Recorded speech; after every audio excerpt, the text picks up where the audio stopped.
Ok, então, pessoal, nós estamos já gravando a nossa aula e vamos começar aqui dando uma olhadinha rápida no nosso calendário. Depois eu vou comentar com mais calma isso com vocês, tá certo? A ideia... Deixa eu abrir aqui o meu calendário.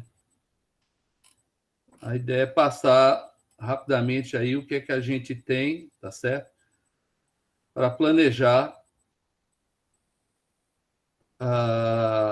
o que vai acontecer nas próximas semanas. Depois a gente vai voltar com calma nisso aí, tá certo? Mas o que é que eu estou vendo aqui? Nós vamos ter o último dia para inserir notas do semestre 2020.2 no dia 18 de setembro, tá certo? Então, essencialmente, nosso último dia de aula deve ser por volta de 14 de setembro, tá certo? Muito bem. Sendo que no dia 7 de setembro nós temos um feriado. 7 de setembro cai justamente numa terça-feira, tá certo? Nessa semana do feriado, o que é que a gente vai fazer? Nós vamos inverter a aula síncrona com a assíncrona, tudo bem? Então, a nossa aula assíncrona vai ser dia 7 e a nossa aula síncrona vai ser no dia 10, sexta-feira. Ficou claro isso aí, pessoal? Sim, professor. Ficou assim, professor. Tranquilo, né? Sim. Pronto. Então, a gente não perde essa semana de aula síncrona, né? Então, nós temos hoje no dia 3. Então, temos aula dia 3, dia 10, dia 17, dia 24 e dia 31. Ou seja, 1, 2, 3, 4, 5 semanas, 6 semanas, 7 semanas. Temos 7 semanas de aulas, tá certo? Então, o que é que a gente vai fazer nessas 7 semanas? A gente vai ter que distribuir as aulas, tá certo? Para uma parte teórica e prática, que a gente vai ver ainda, ou seja, na próxima aula, a gente vai estudar um periférico, que é o timer, certo? Isso deve gastar aí talvez 2 aulas, ou seja, temos a aula hoje de interrupção, que nós vamos terminar, 10 e 17 é timer, 24 vai ser... Não, vamos recapitular, então. 3 hoje vamos encerrar interrupções, 10 vai ser timer, 17 vai ser timer, tá certo?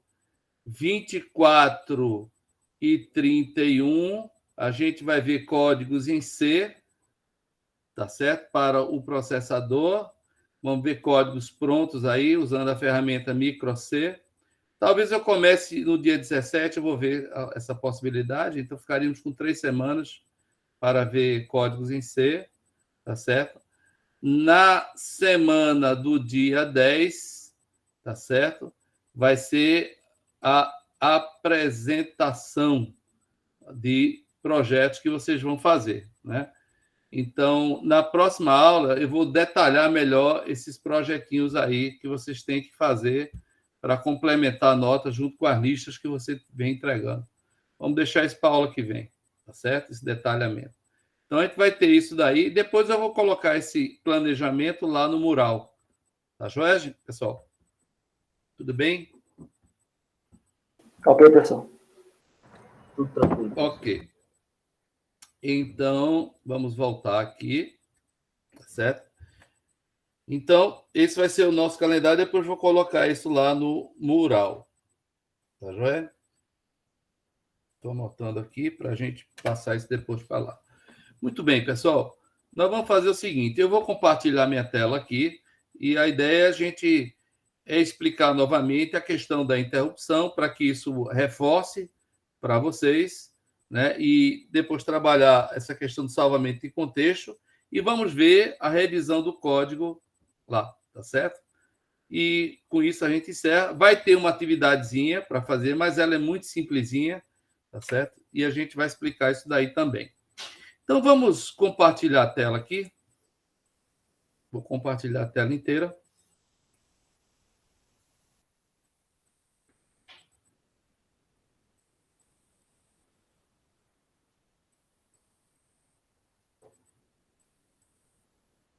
Ok, acho que vocês estão vendo agora a minha tela, não é isso? Sim, professor. Massa. Então, vamos aqui para a nossa apresentação. Certo? Muito bem. Na nossa apresentação, nós vamos passar aqui para as interrupções do processador. Recapitulando aqui o que é exatamente a interrupção. Está dando para ver desse jeito, pessoal? Tá sim, professor. Está tranquilo? Pessoal.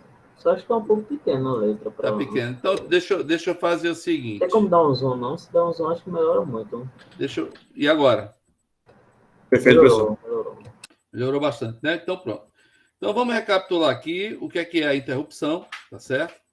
E uma interrupção, pessoal, como a gente estava vendo, o nome já está falando, né? Ela vai ocorrer quando um dispositivo solicita a atenção do microcontrolador. Normalmente é para realizar uma tarefa que é mais relevante naquele momento, certo? Então, assim, é alguma tarefa que fica escondidinha lá e chega o momento dela acontecer, né? Normalmente, esses eventos são totalmente assíncronos em relação à execução de um código principal. Então, é como se a CPU estivesse executando um código principal, fazendo lá suas tarefinhas corriqueiras, de repente, chega um momento de se solicitar a interrupção. Alguém pede uma interrupção, certo? Muitas vezes é um periférico do próprio microcontrolador. Lembre-se sempre, o que é que você tem no microcontrolador? Você tem uma CPU que está lá envolvida, tá certo? Rodeada, vamos dizer assim, né? Com vários periféricos, vários chips de suporte, tudo isso dentro de um circuito integrado. Então, um desses elementos aí, um desses dispositivos, pode estar operando, completa uma tarefa e pode pedir interrupção. É o caso de um conversor de digital para analógico, de analógico para digital, um timer, certo? Um contador com captura, um modulador, certo? Então, esses dispositivos podem fazer uma tarefa e, de repente, né, acabou a tarefa. Um que é muito comum é comunicação serial. Ele transmite um byte e diz, terminei. Aí interrompe o processador perguntando, terminei aqui de transmitir, me dê outro byte para eu transmitir. Aí ele faz isso. Ou, ao contrário, recebendo uma informação, recebendo byte, e por aí vai, tá certo? Então, muitas coisas podem interromper um processador. Muitas coisas podem interromper esse microcontrolador que a gente está trabalhando aqui como exemplo, certo? Então, pessoal, essas interrupções, para funcionar, elas apresentam essas características. A vetorização, que é o quê? O endereço onde o código vai começar. Que código? O código de tratamento daquele pedido de interrupção. Imagine, por exemplo, que o timer está lá contando, marcando o tempo, ele marca o tempo, aí ele terminou aquela tarefa, ele pode interromper o processador. Ele interrompe o processador, aí quando o processador é interrompido, ele vai para um vetor, vai para um endereço. É nesse endereço que vai começar o tratamento do pedido de interrupção. Isso é que nós chamamos de vetorização. No caso do PIC, né, do 16F628A, qualquer interrupção leva sempre para o mesmo vetor, é o endereço 4, certo? Se você pegar o PIC 718, você vai ver que ele tem 12 vetores de interrupção. Então, isso depende muito da complexidade do chip. Tá bom? Estamos escutando direitinho, pessoal? Sim, professor. Sim, professor. É porque às vezes eu falo tanto, assim, falando, aí eu fico com medo de a conexão cair e tal, né? Mas vamos em frente. Então, as interrupções têm um vetor, no caso do PIC vai ser o endereço 4. Você pode habilitar ou não as interrupções, chamamos isso de mascaramento, certo? Mascarar uma interrupção significa não habilitar ela, ou seja, o pedido pode até chegar, o dispositivo pode até tentar interromper, mas a CPU ignora aquele pedido, ok? Você pode ter também uma priorização, ou seja, qual interrupção é mais importante, né? Então, toda vez que houver uma interrupção, você pode começar a procurar primeiro por uma. Quem pediu a interrupção? Essa primeira que você procura, que você pergunta, é a mais prioritária. Tá joia? E o modo de acionamento, que pode ser por hardware ou por alguma instrução de interrupção. Nesse nosso chip não existe uma interrupção específica por instrução, né? Alguns processadores têm. No nosso chip que nós estamos estudando não tem instrução de interrupção. Então, todo acionamento é feito por hardware. Algum dispositivo de hardware aciona essa interrupção. Tá certo? Então, essas são as 4 características importantes de interrupção, né? No caso das interrupções do microcontrolador, existem vários dispositivos que pedem interrupção, né? Então, temos essas características aí. Temos uma interrupção que vem de algum dispositivo externo acionando no PIN do microcontrolador. O PIN é o RB0, né? Aí você pode dizer, professor, mas o RB0 não é um PIN de I/O do porte B? É verdade. Mas ele também pode ser usado como interrupção. Basta você habilitar essa função, né? Então, esse é o INT 0. Pode ter interrupção do timer 0, do timer 1, do timer 2. Pode ter interrupção pelos pinos 4 a 7 do porte B. Eita, professor, mas peraí, quer dizer que o RB0, né, já interrompe. E os bits 4 a 7 do porte B também? Sim, desde que haja uma mudança de estado, né? Você tem que habilitar isso. Se houver mudança de estado nos pinos 4 a 7, ele interrompe. Se você preencher completamente a EEPROM, também gera uma interrupção. Então, tem várias fontes para esse microcontrolador, certo? Cada uma dessas interrupções tem uma habilitação individual, ou seja, você mascara individualmente. E existe um controle global, ou seja, você habilita ou desabilita globalmente. Se você mascarar globalmente, todas as interrupções vão estar mascaradas. Se você habilitar globalmente, você ainda assim tem que habilitar individualmente quem você quer. Tá certo? As interrupções retiram o processador do estado de sleep, ou seja, aquele estado de dormência que ele fica. Se você executar a instrução sleep, essa instrução deixa o processador praticamente parado, mas se houver interrupção, faz um wake up nele, ou seja, levanta ele, acorda ele, né? Tá certo? Toda vez que você tem uma interrupção, ele vai gastar 3 ciclos de máquina para começar a atender essa interrupção, ou seja, para saltar, ok? Salvar o endereço de retorno na pilha, a gente vai falar disso daqui a pouco, e efetivamente começar o tratamento da interrupção. 3 ciclos de máquina. E, por último, gente, uma coisa que a gente vai discutir hoje, ele tem que salvar o contexto, o usuário tem que salvar o contexto, certo? Ou seja, as informações que você tinha no registrador W e no registrador status têm que ser salvas, ok? Então, esse esquema aqui mostra de uma maneira assim bem interessante como é uma interrupção. Você tem um fluxo principal, ou seja, o seu código que está sendo executado, e em dado momento chega uma interrupção, né? Quando chega esse pedido de interrupção, a instrução corrente ela é terminada e o processador reconhece que houve um pedido de interrupção. Se ela tiver habilitado globalmente e individualmente, né, ela vai ser aceita e o processador, ao invés de executar a instrução seguinte do fluxo principal, ele salta para tratar uma rotina de tratamento de interrupção. Ele executa a rotina de interrupção. Ao final da rotina, existe uma instrução chamada RETFE,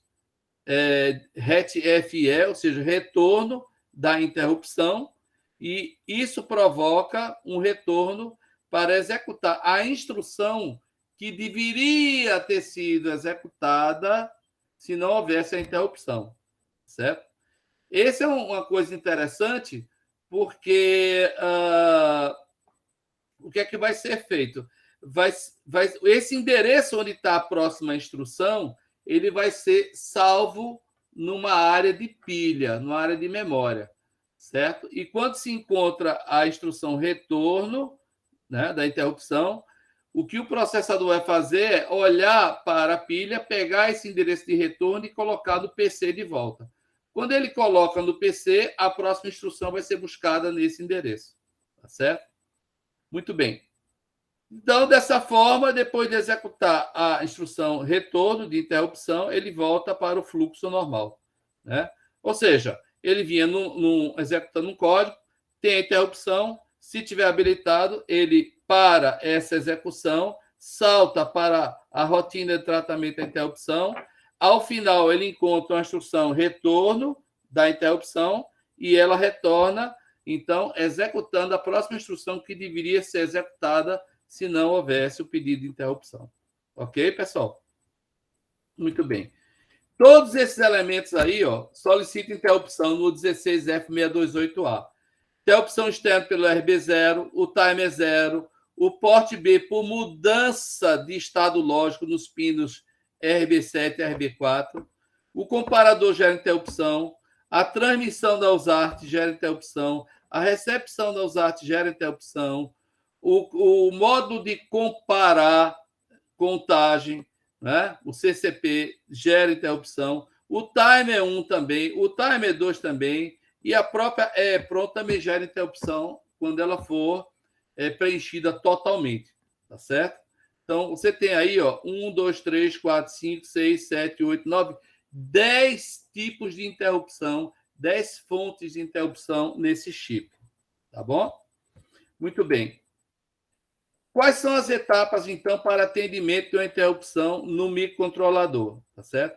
Quando você está escrevendo o seu código, você tem que habilitar as interrupções, ou pelo menos habilitar a que você quer. No nosso exemplo de código, a gente só vai trabalhar com uma interrupção, que é a interrupção externa, que vem pelo pino RB0. Então, eu tenho que habilitar globalmente e tenho que habilitar essa interrupção especificamente. E eu tenho um registrador que faz isso, que é um INTCOM, tá certo? Que a gente vai recapitular aqui. Mas também tem aqui o registrador PIE1 e PIR1.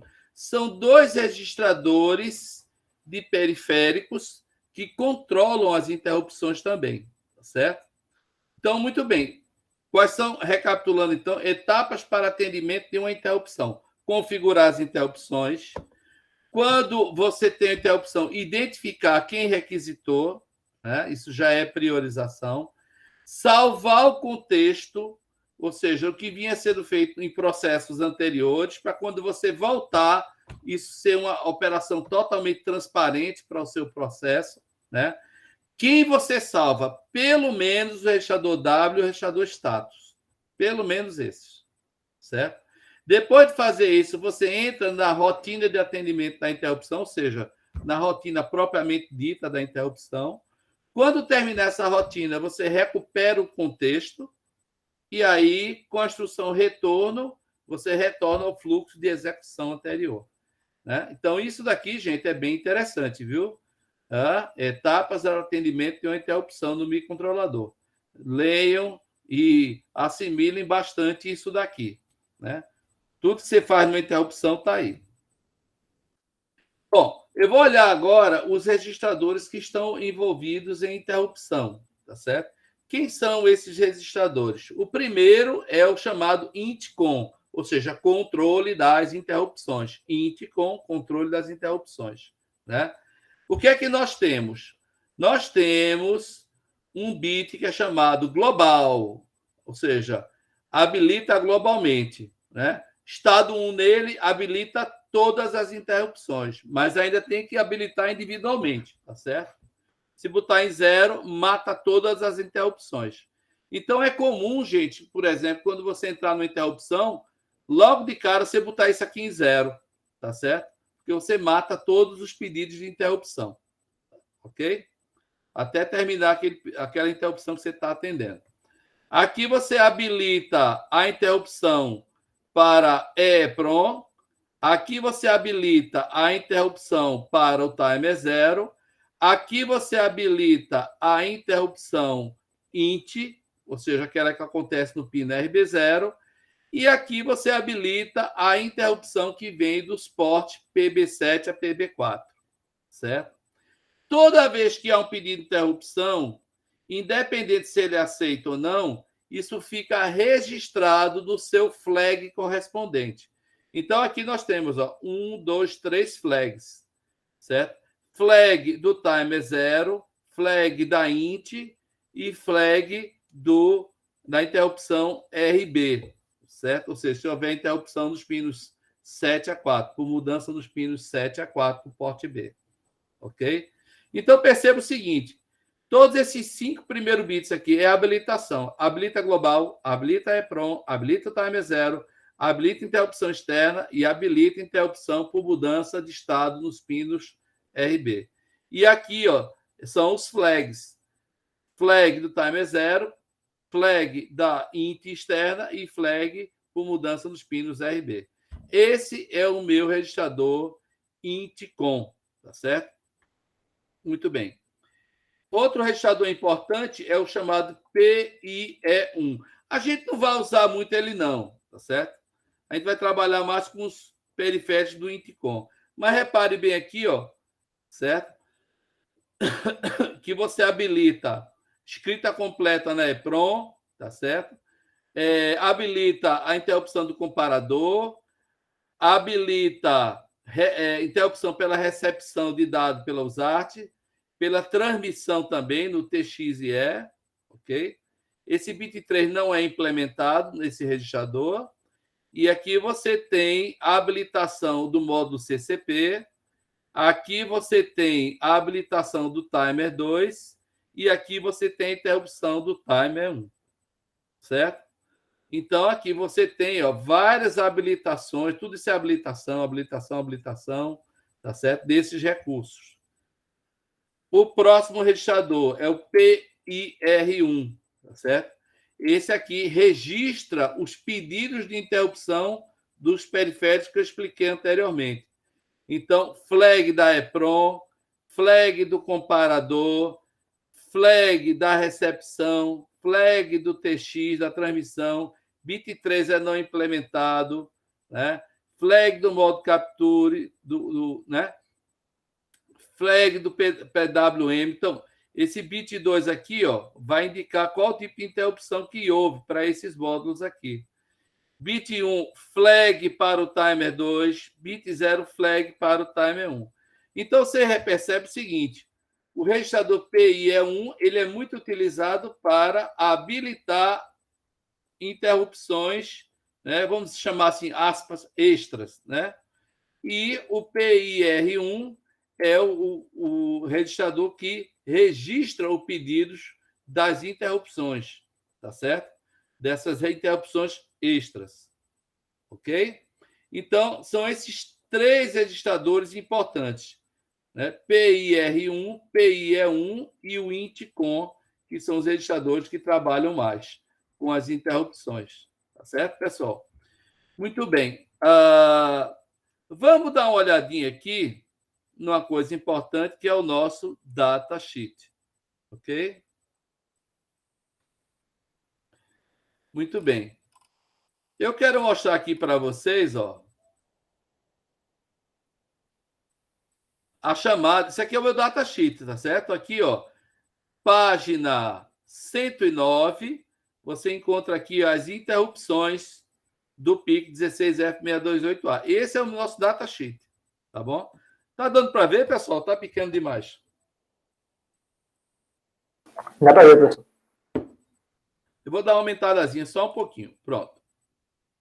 Pronto. Ok. Então, ó, que está aqui foi tudo que eu expliquei lá. Quais são as fontes de interrupção, certo? E uma coisa que eu quero falar para vocês é isso daqui, ó. Essa lógica aqui. Tá dando para ver essa lógicazinha aqui? Né? Tá sim, professor. Pronto. Aí, veja só. Vamos começar de trás para frente. Vamos começar do fim para o começo, tá certo? Aqui, ó, eu tenho um pino que é interrupção para a CPU. Mas o que é que gera essa interrupção? O que é que vai gerar essa interrupção, pessoal? O que vai gerar essa interrupção é o seguinte: é essa lógica aqui, ó, com o pino GIE. Esse GIE aqui é a nossa habilitação global, certo? Então, para ela habilitar globalmente, eu tenho que estar em estado 1. Se está em estado 1 aqui, eu habilito essa portazinha end, não é isso? Com o que vem aqui. Mas, para vir um estado lógico 1 aqui, o que é que eu tenho que ter? eu tenho que ter todas essas aqui em estado 1, né? Ok? Então, o que é que eu tenho aqui? Ó? Aqui a habilitação do time é 0, tem que ter o flag e tem que ter a habilitação.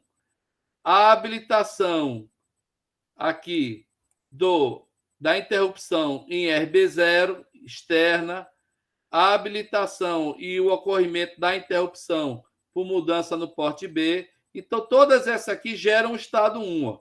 Gerando o estado 1, eu já tenho um aqui, já interrompe a interrupção.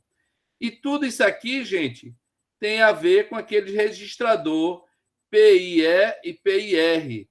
Vem do timer 1, timer 2, CCP, do TX, do RX, da EPROM. Tudo isso aqui, essa lógica, gera um estado 1 se a interrupção correspondente estiver funcionando. Por exemplo, ó, vamos pegar essa aqui, ó, da EPROM. Se a minha EPROM está habilitada para interrupção e ocorrer ela vem com estado 1 aqui, ó.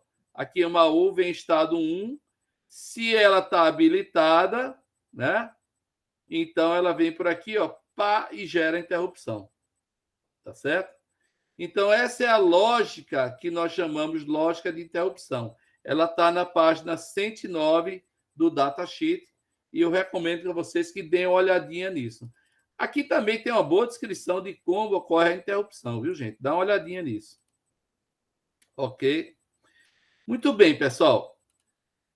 Aí ele vai explicando cada uma das interrupções aqui, ó. RB0, timer 0, né? A temporização aqui para atendimento da interrupção, depois vocês podem dar uma olhadinha nisso aí. Ele vai explicando cada uma delas, né? Aqui está explicando, ó, o que a gente já viu, o registrador Inticom, o PIR, o PIE, os 3 registradores mais importantes de interrupção. Bom, aí vem uma coisa importante. Deixa eu dar uma diminuída aqui. Tá? Vou aumentar a dor. Salvamento de contexto durante as interrupções. Então, eu vou fazer o seguinte, eu vou traduzir o que está aqui ao mesmo tempo que eu vou explicando para vocês. Tá certo? Vou traduzindo e explicando. Qualquer momento pode perguntar. Tá certo, pessoal? Tá certo, professor. Muito bem. Então, vamos lá. Salvamento de contexto durante as interrupções. Né? Durante uma interrupção, somente o valor de retorno do PC é salvo na pilha. O que é que ele está querendo dizer aqui? Que o endereço da próxima instrução que deveria ser executada é que é salvo na pilha. Só isso é que é salvo. Tá certo? Tipicamente, os usuários podem desejar salvar registradores chaves durante uma interrupção. Por exemplo, o registrador W e o registrador status. Isso deve ser implementado por software, pelo usuário. Né? Ou seja, o que ele quis dizer com esse texto? Você vem processando e entra numa interrupção. Aí vai fazer outra atividade. Mas o que você vinha fazendo antes não pode ser salvo, não. Você tem que providenciar isso se for importante. Principalmente os registradores W e status, porque eles são os mais utilizados no processamento. Então, se você quiser preservar a informação que tinha antes da interrupção, você tem que se virar para fazer isso. Tá certo? Muito bem.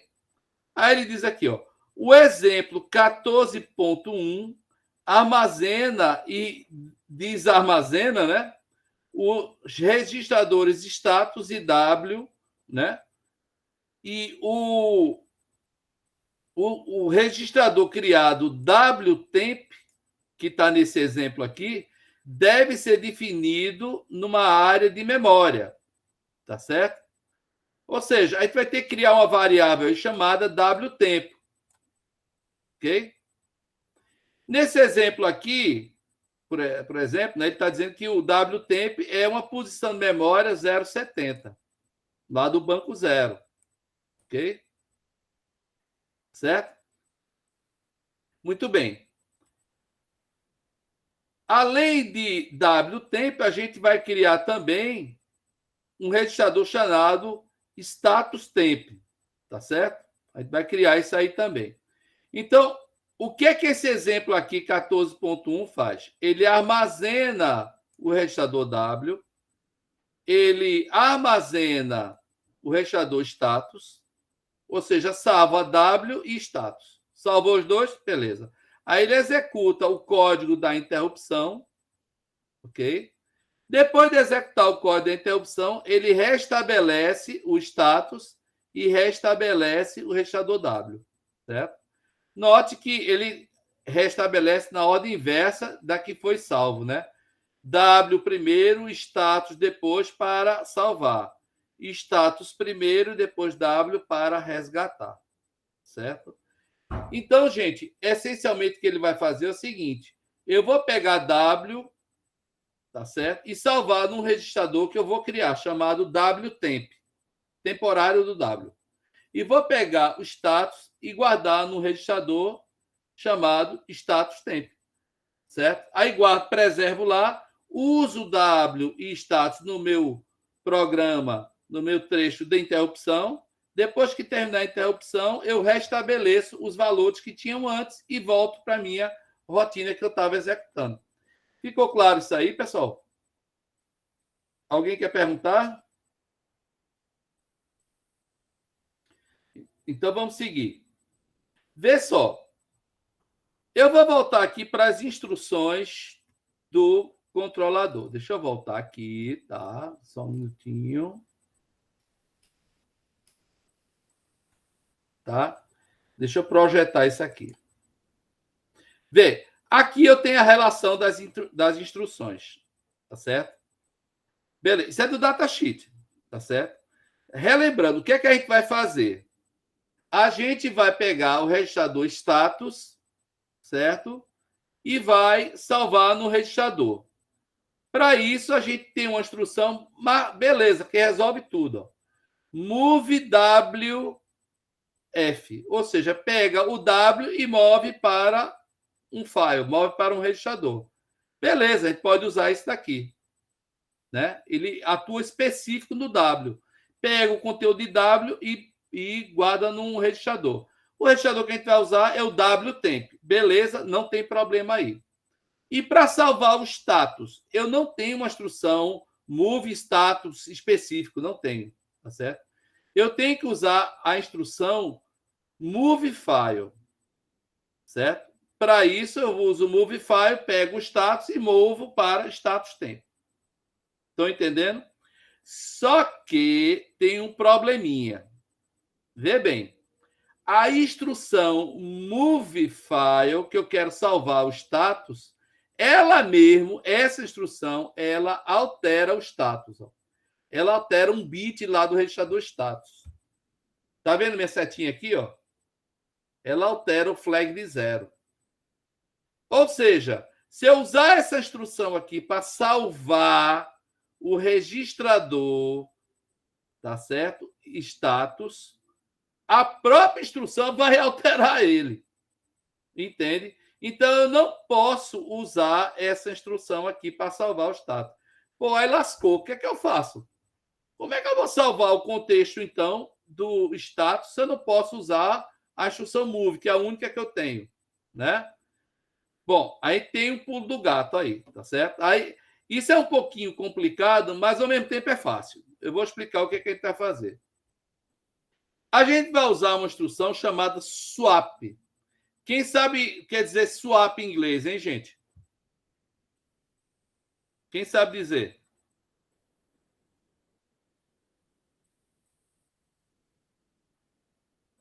Ninguém sabe não o que é swap, gente? Seria troca, professor. Seria troca, exatamente.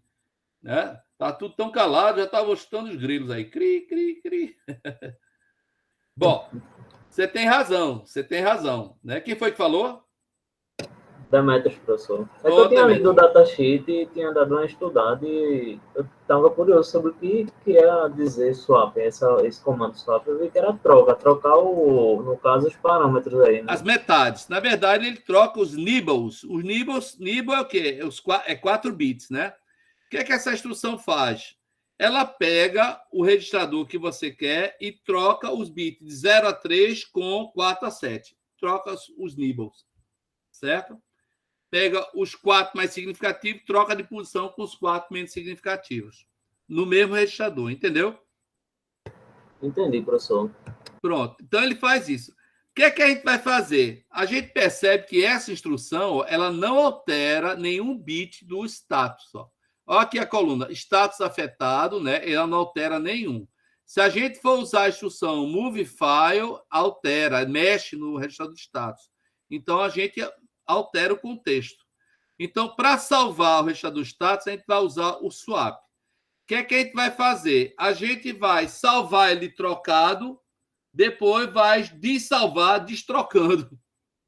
Ok?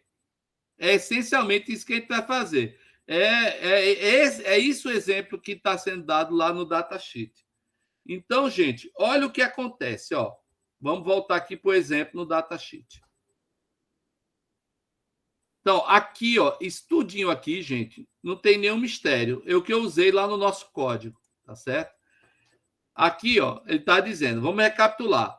O exemplo 14.1, o que é que ele faz? Salva o registrador W, tá certo? Salva o registrador status, executa o código da interrupção. Depois que terminar o código, ele restaura status e restaura W. Como é que ele vai fazer isso? Né?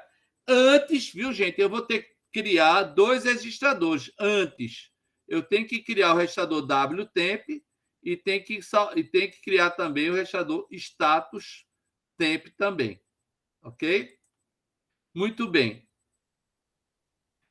Muito bem. O que é que eu vou fazer?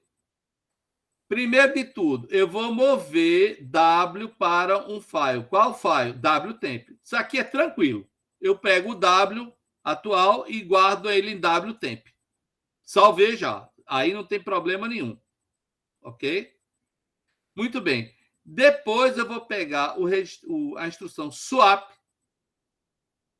Vou atuar em status, swap status. Então ele vai trocar os bits. Em vez de guardar em status, eu guardo em W.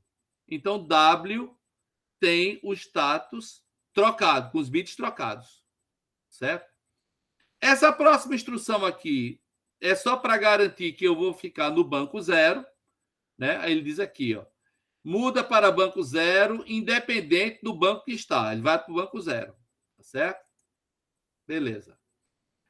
Aí o que é que eu faço? Movo de WF para status temp. Ou seja, lá em status temp, o que é que eu vou ter? O que tinha antes em status, só que os nibbles trocados. Aí você pode dizer, peraí, professor, se você troca os 4 nibbles com os outros 4 bits, né, que trocam, já alterou o status. Certo. Alterou no sentido de trocar, mas eles estão preservados lá. Quando eu pegar de volta, eu destroco. Entendeu? Tá certo? Ok? Então, feito isso, eu já salvei W status. Né? O W salvei diretamente no registrador WTemp e o status eu salvei com os bits trocados no registrador da status temp. Beleza. Executo o meu código da rotina de interrupção e depois, gente, o que é que eu faço? Eu vou sair da rotina de interrupção como? Vou retornar ao contexto. Aí o que é que eu faço? Faço um swap em status temp, ou seja, destroco e coloco em W. Certo? Então, eu destroquei e coloquei em W. E depois de W, eu coloco em status.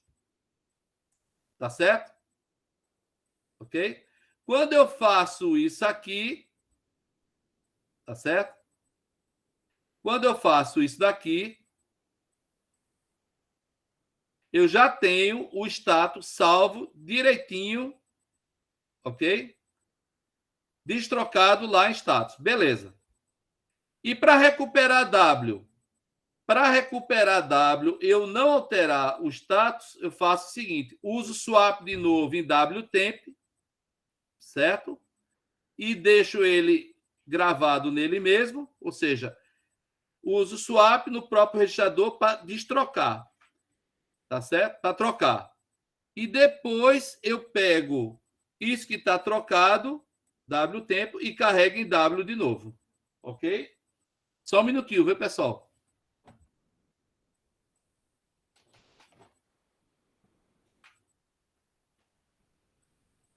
Eu acho que eu estou muito entusiasmado com a aula, que o pessoal veio aqui em casa reclamar que eu estou falando muito alto. Muito bem. Pessoal, é complicado isso? Digam para mim. É um pouco confuso, professor. Mas É um pouco confuso, eu concordo. Mas não é tanto, não. Se você pegar, ler esse trecho aqui direitinho, você vai entender. Colocando Tá assim um diagramazinho, a pessoa entende. Agora, de cara, assim, é um pouco confuso. Pronto, eu vou desafiar você. Desenhe esse diagrama. Tá Ok, certo? professor. É um desafio, tá bom? Ok. Na aula que vem você me mostra. Tá certo? Né? Mas basta olhar esse código, estudar direitinho, ler com calma ele, você vai entender. Aí depois bota um diagramazinho que vai ficar legal. Se o seu diagrama ficar bom, eu vou usá-lo nas minhas aulas doravante, para os próximos alunos, tá certo? Tá certo, professor. Ok? Não vou pagar copyright, viu? Não vou pagar. Eu vou logo Tudo bem. avisando. Ok, pessoal. Então, isso aqui, gente, veja aquilo que eu digo, né? Isso aqui é para você entender como é uma máquina trabalhando, certo? Quando você trabalha com projetos com alta assim, praticidade e complexidade, você vai programar em C, né? Mas essas artimanhas aqui são fundamentais para quem quer entender como funciona um processador.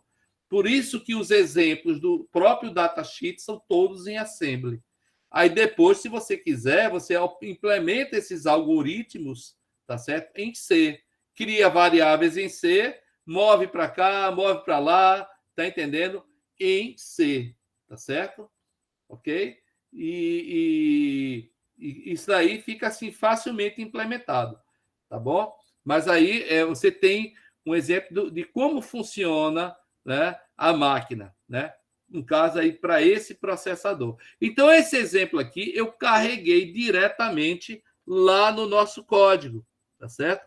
Então nós vamos fazer o seguinte, vamos voltar lá para o nosso código, tá certo? Ok? Vamos voltar lá para o nosso código. Só um minutinho.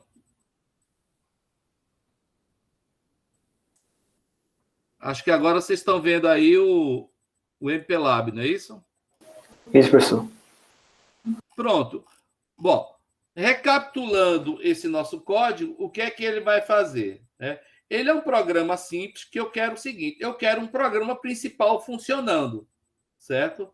E quero também que ele esteja embutido nesse código um tratamento de interrupção, certo? Então, o código vai ser porta-end. Ele vai ficar executando em loop uma porta-end, certo? Ou seja, lendo duas chavezinhas. Se você pressionar uma das chaves, vai botar 0, aí ele vai acender lá, tá?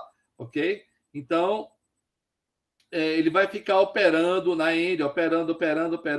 Mas também tem uma chavezinha lá no pino RB0, que pede interrupção, certo? Se eu acionar essa chavezinha, ele vai para a interrupção.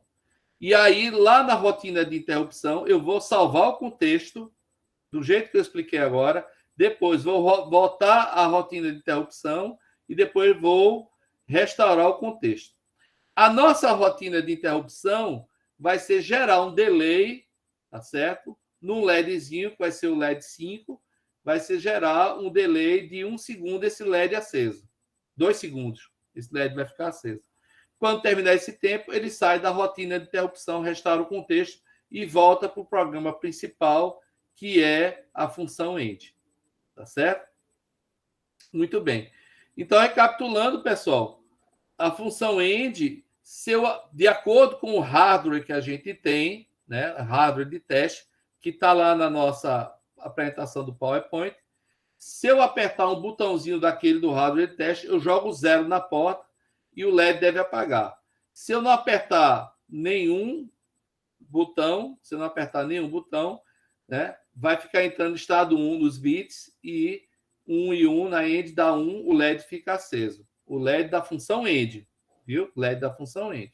Se eu apertar um dos botões de entrada da end, vai colocar 0, aí o LED vai apagar. Se eu apertar o botão da interrupção, que é um terceiro botão, não é isso? Se eu apertar esse botão, aí eu gero a interrupção, ele vai deixar de fazer a função end e vai entrar na rotina de interrupção, tá certo? Vai gerar um delay de 2 segundos no pino RB5, um LEDzinho está ligado lá, vai acender 2 segundos, e depois ele sai, termina esse tempo e retorna para o programa principal, certo? Então, é isso que está sendo escrito aqui. Ó. O programa testa os bits RB2 e RB4 para fazer a operação lógica AND entre eles. E escreve o resultado da operação lógica em RB1. Certo? Vai utilizar a int externa, bit RB0 do porte B. Quando ocorrer a int, teremos uma temporização de 2 segundos no LED 5. Ok? Então, modificado dia 6 do 4 de 2001, parará, ok. Aqui eu vou bypassar essa parte toda, né? Porque a gente já viu ó, o include para descritivo da arquitetura do microcontrolador, configuração dos fios bits, né? A paginação de memória. Toda vez que eu quero chamar um banco, basta colocar banco 0, banco 1, 2, 3, que ele já chama a função, ó, e já vai lá para ajustar os bits para selecionar o banco. Tá? Muito bem. Aí aqui, gente, importante, ó, eu estou usando uma diretiva que eu não expliquei muito, que é chamada cblock. O que é cblock? Cblock, ela cria um bloco de registradores, certo? É uma diretiva do montador. Diretiva do MPASE para definição sequencial de endereço de registradores, né? Então, eu digo, a sintaxe é a seguinte, cblock e o endereço inicial, endereço 20 hexadecimal.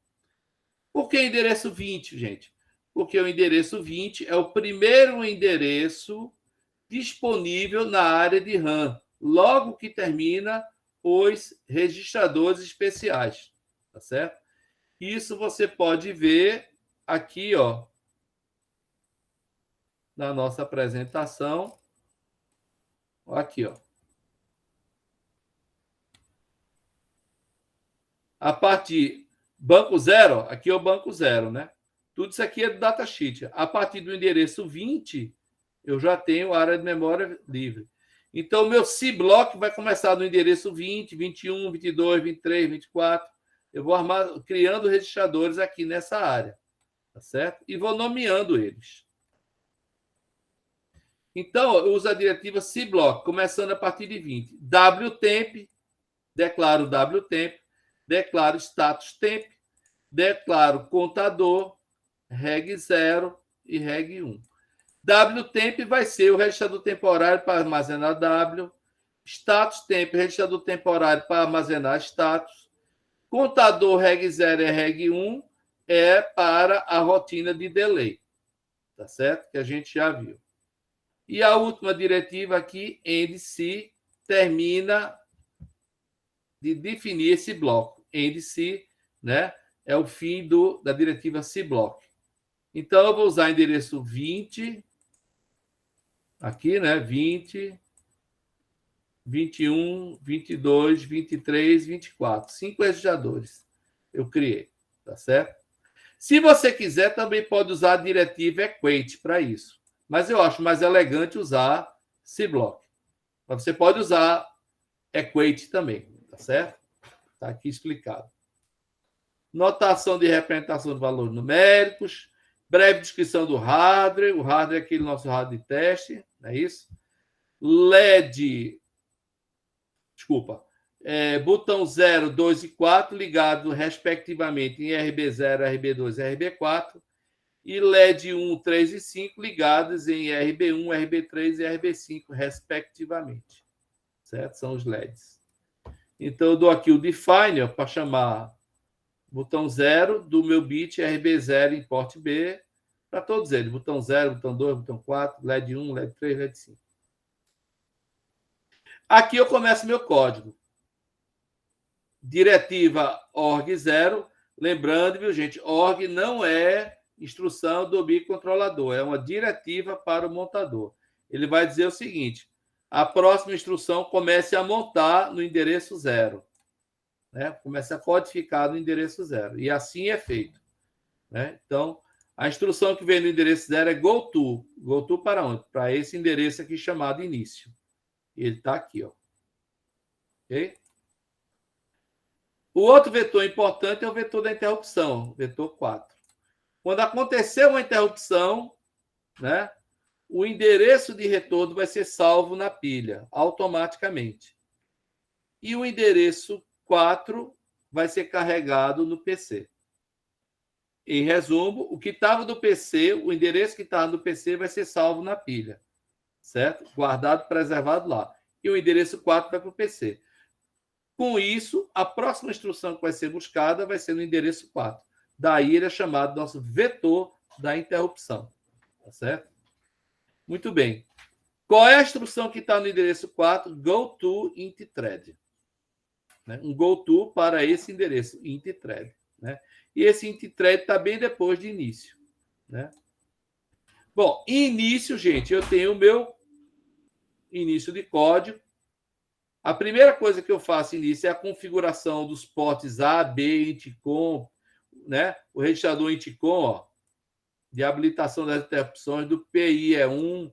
Eu nem mexi no PIR1, tá certo? Por quê? Porque ele é mais para registrar os flags, né, dos outros periféricos.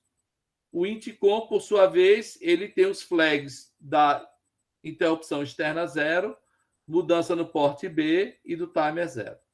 Certo? Muito bem. Aqui eu estou configurando aqui, ó, colocando o registrador option reg, tá certo? Depois dê uma olhada lá no option reg.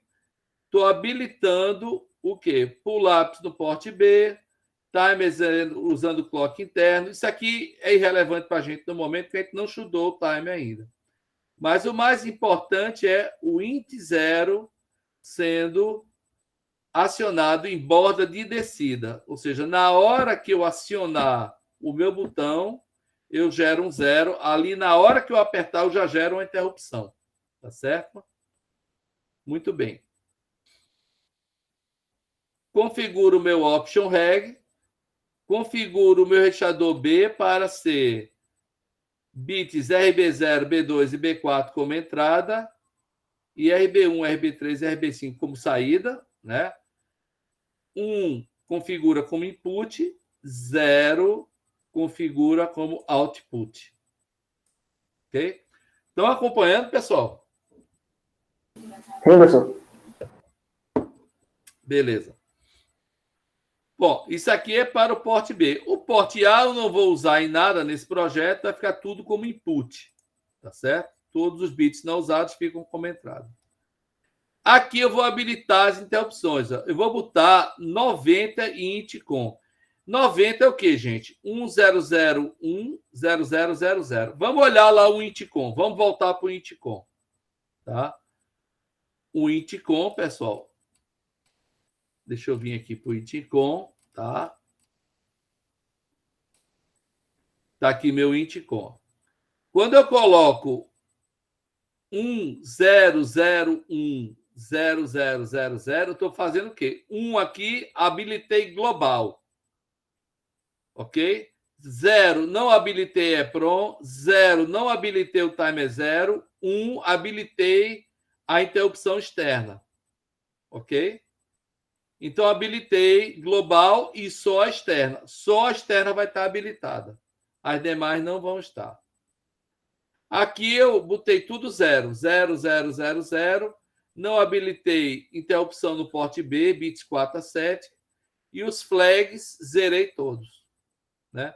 Ou seja, com essa configuração 10010000, eu estou fazendo o quê? Eu estou habilitando somente interrupção no RB0, a interrupção externa.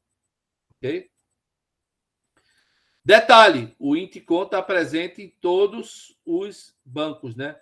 Isso porque, gente, para eu configurar o option, o 3B e o 3A, eu tinha que estar no banco 1. Eita, professor, tem que estar no banco 1, porque esses registradores estão todos no banco 1. Mas o INTCON está em todos os bancos. Né? Ainda configuro o PIE1, ou seja, não habilito nenhuma interrupção do restante. Todas as outras interrupções estão desabilitadas. A do contador, do timer 1, do timer 2, do módulo CCP, está tudo desabilitado. Da EPROM, tudo desabilitado. No final das contas, somente a interrupção externa no RB0 que está habilitado. No final da configuração, banco 0. Então, tudo isso aqui foi o quê, gente? Um preâmbulo, configuração dos portos A, B e as interrupções. Agora sim, eu entro no laço infinito do programa. Minha função end. Então, todo esse código aqui é para a função end. E, se nada acontece, ele volta para loop. Fica nesse laço aqui, ó. Fazendo função end. Se eu gerar uma interrupção, gente, se eu gerar uma interrupção, apertar o meu botãozinho lá, ele vem inicialmente para o endereço 4. No endereço 4, ele vai encontrar int thread. Go to int thread. Então, ele salta para int thread, que é aqui, ó. A primeira coisa que eu faço nessa interrupção é salvar o contexto. Aí, salvar o contexto, o que é que eu fiz? Está aqui o código. Adivinha o que foi que eu fiz, pessoal? Eu simplesmente copiei o que estava lá no datasheet. Tá certo? Dei uma ajustada aí, o comentário que está lá em português, botei em inglês. Né? Sim, claro. Quando eu entrar na interrupção, a primeira coisa também que eu vou fazer, antes do salvamento do contexto, é apagar o meu LED da end. Apago o LED 1. Apago o LED da função end. Ele não vai fazer nesse momento na função end. Beleza? Então, apaguei o LED. Aí eu pego aquele código, ó, que eu copiei aqui, ó, trago para cá. Salvo o registrador W em WTemp. Eita, professor, e WTemp? Eu já defini lá em cima, né? Estão lembrados? Lá no cBlock. Já defini isso aqui, ó. Então, ele salva diretamente W. Não posso usar a instrução move file, porque ele vai alterar o status. Então, uso a instrução status e troco em W. Ok? Certo? Então, troco em status, boto em W e depois boto W em status temp. Ou seja, lá em status temp eu tenho que ter status trocado. Feito isso, eu salvei já o contexto. Espera aí, professor, mas você salvou o contexto de status com os bits trocados. Tudo bem, os bits estão trocados, mas estão preservados no seu estado de origem. Certo? Quando eu for voltar para a minha rotina principal, eu destroco isso daí, não perco informação nenhuma. Troquei e destroquei, ok? Muito bem. Salvo W e salvo status, eu entro agora na rotina da interrupção propriamente dita, que é o quê? Gerar um delay de 2 segundos acendendo o LED 5. Então, ele fica nesse laço aqui, ó, chamando a rotina de delay, ó, ele vai chamar aqui call delay 500. Essa rotina delay 500 está aqui. A gente já explicou ela, né? Não vou explicar de novo, tá, pessoal? Esse tudinho aqui, ó, é a nossa rotina delay de 500 milissegundos. Ele vai chamar isso quantas vezes? Vai chamar isso 4 vezes. Ok? Quando eu zerar essas 4 vezes, tá certo? Eu, em vez de ir para loop 3 e repetir, eu venho para apagar o LED. O LED vai ficar aceso 2 segundos, LED 5.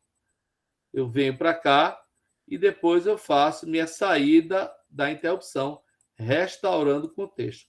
Para restaurar o contexto, é muito fácil. Eu faço um swap em status temp, carregando em W.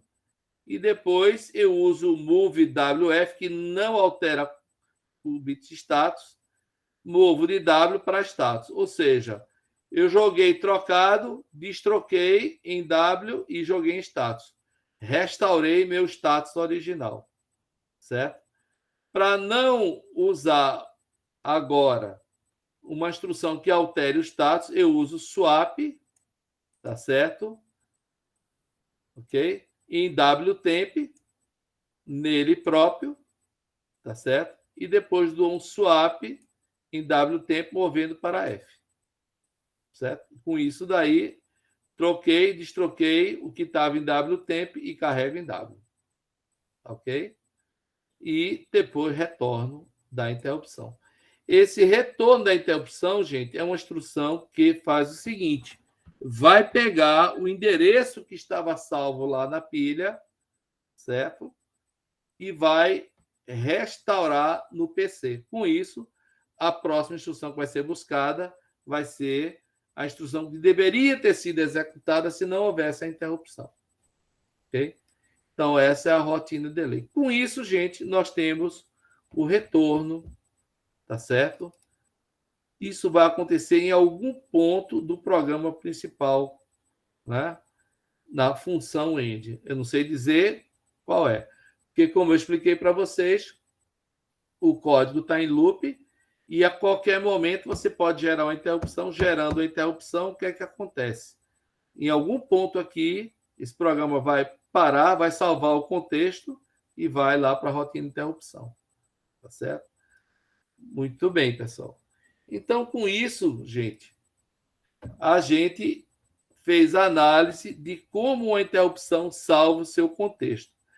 Nesse exemplo, eu estou salvando o contexto para uma interrupção, tá certo? De forma genérica aqui. Mas lá no meu código, eu usei a interrupção externa, certo? Que é acionada no pino RB0. Mas isso vale para qualquer interrupção, viu, gente? Uma coisa interessante que acontece é o seguinte: eu só habilitei, percebam isso, eu só habilitei a interrupção RB0. Mas imagina que eu quero habilitar RB0, EPROM, mudança do porte B. Então, eu vou ter que criar as rotinas para cada uma dessas interrupções. Para não ficar um código muito complicado, eu fiz um exemplo só com RB0. Tá certo? Só com a interrupção no RB0. Mas se eu tivesse feito com mais interrupção, na hora que eu entrasse para a interrupção, eu tinha que testar quem pediu a interrupção. Testando, aí eu ia identificar e ia saltar para a rotina daquela que pediu a interrupção. Tá certo? Mas, novamente, eu fiz um código mais simples, só mostrando a interrupção do RB0. Só ela. Então, não preciso testar as demais, não. Que eu não habilitei as demais. Certo, pessoal? Complexo isso? Nem tanto, né? Essa parte aqui ela é um pouco nebulosa, mas se você estudar, ler direitinho isso aqui, você vai responder. E para fazer com que vocês, de fato, façam isso, respondam isso, aprendam isso, eu tenho aqui uma pequena lista de exercícios que vai ser para entregar para a próxima semana. Essa vai ser mais uma atividade que eu vou postar. Ok? Então, a atividade é somente isso aqui, gente. Vamos lá. Lista de exercícios, interrupções do microcontrolador PAL. 1. Desenvolva um projeto onde existe um código principal. Exemplo, porta-end, delay, exatamente o que eu expliquei para vocês, né? E uma rotina de interrupção acionada pelo pin init 0. Pronto. Isso aqui é o que a gente acabou de ver E esse código, esse mesmo código, desde semana passada, já está lá no nosso grupo de discussão, ok? Muito bem. O que é que vocês vão fazer? Explicar o trecho de tratamento de interrupção. Tá certo? Explicar o trecho de tratamento de interrupção. Ou seja, explicar isso daqui. Ó. Cadê? Explicar isso daqui. Ok? Quem foi que disse que ia fazer o diagrama? Foi Demétrios, foi? Isso, professor. Pronto. Demétrios, bota lá na sua resolução um diagramazinho, tá certo? Ok, Faça bonitinho que eu quero botar na próxima transparência da minha aula, viu? tá certo, professor. Beleza. Então, o nosso exercício é explicar esse trecho do tratamento de interrupção direitinho. E a explicação está toda lá também, viu, gente? A explicação está toda aqui, ó. Tá certo? Aí. Ok? Mas, mais importante do que isso, simule o código e mostre através de print de tela que a simulação está funcional, com a interrupção sendo atendida. Explique o que ocorre nos prints de tela. Né? Então, você vai pegar esse código no MPLAB, já está tudo lá, é só simular. Né? Aí você vai dando... aqui o print, a interrupção foi atendida, aí dá o print de tela. Aí o salvamento do contexto, está salvando aqui. Né? Aí você mostra lá o WTemp, mostra lá o status temp, que ele está salvando aquele contexto, dá o printzinho de tela. Ok? Pronto. Só isso. A atividade é só isso. Tá certo? E ela vai ser para ser entregue de hoje a 8. Tá certo, pessoal? Ok, professor. Muito bem. Então, deixa eu fazer o seguinte. Voltando aqui para o datasheet. Certo? Então, pessoal, é essencialmente isso, essa aula. Tá certo?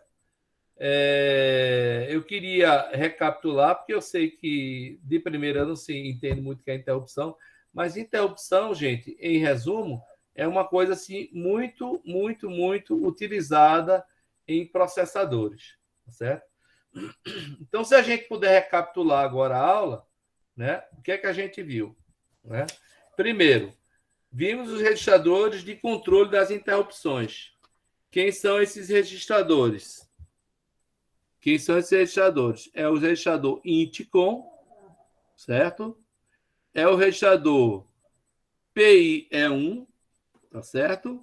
E é o registrador PIR1. São os registradores mais importantes para a configuração das interrupções e para o registro, né, das habilitações das interrupções e também o registro quando a interrupção foi solicitada, certo? Ele tem tanto a habilitação quanto tem os flags, esses três registradores, né? PIR1, PIE1 e INTCOM. Então, novamente, né? Recapitulando a aula, resumindo, vimos esses registradores. Segundo, vimos o que é o salvamento de contexto, tá certo? Explicamos como o contexto ele é salvo, qual é a artimanha, entre aspas, né, para poder salvar W e status sem perder informação, sem modificar a informação que vinha sendo trabalhado antes da interrupção, ok? Terceiro ponto, vimos a revisão do nosso código, né, mostrando aqui, ok? A rotina de interrupção, salvamento do contexto, né? A rotina de interrupção propriamente dito, a restauração do contexto, né? E o retorno da interrupção.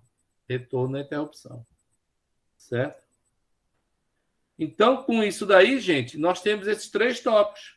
Registrador de controle das interrupções, vimos como as interrupções funcionam, não é isso? Vimos como habilitar e como verificar se a interrupção foi solicitada, salvamento do contexto que vinha sendo feito e revisão desse código daí. O que é que vocês vão fazer agora? Vocês vão, ao longo dessa semana, resolver, né, essa pequena lista e colocar os prints de simulação de tela, que vai ser a nossa atividade. Certo, pessoal? Ok. Alguma pergunta, pessoal? No momento não, professor. Ok, porque aí a ideia é resolver essa lista, tá certo? E talvez apareça alguma dúvida, coloca no mural lá que a gente vai respondendo. Certo? Ok, professor. Bom, uma última coisa, viu, pessoal? Como eu falei no começo da aula, nós vamos aí colocar lá no mural também o nosso calendário, certo? Com as datas previstas de aula e atividades, certo? Eu vou dar uma ajustada aqui, né? Eu não gosto de deixar, é isso que eu estou pensando aqui, eu não gosto de deixar tudo para a última semana de aula, porque eu quero que vocês façam um projetinho com processadores e apresentem na simulação, e isso a gente vai discutir a partir da aula que vem. Né? Então, essa semana eu coloco o calendário das próximas semanas, e na próxima aula a gente vai discutir como é que a gente vai fechar o semestre. Tá certo, pessoal? Ok, professor. Então, pronto. Mais alguma dúvida? Querem perguntar alguma coisa?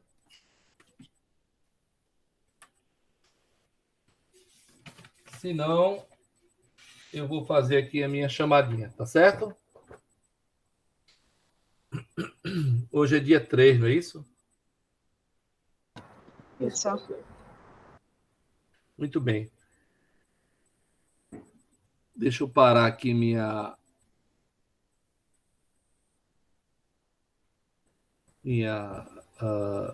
apresentação, ok?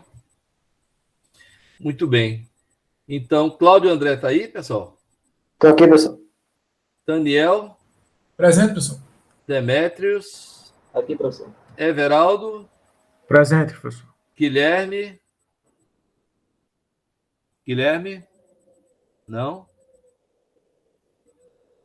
Gustavo, Presente, professor. Isabela, Presente. João Vitor Santos. João Vitor. João Vitor Silva. Presente, professor. Luiz Felipe. Presente, professor. Luiz Henrique. Presente, professor. Marcos Vinícius. Marcos Vinícius. Matheus Albuquerque. Matheus. Pablo Cavalcante. Presente. Não? Pablo? Presente, Ok. professor. Paulo Domingos Presente, professor. e Varivelton. Ok. Então é isso, pessoal. Chamada feita, tá certo? Vou desligar aqui a nossa gravação, tá?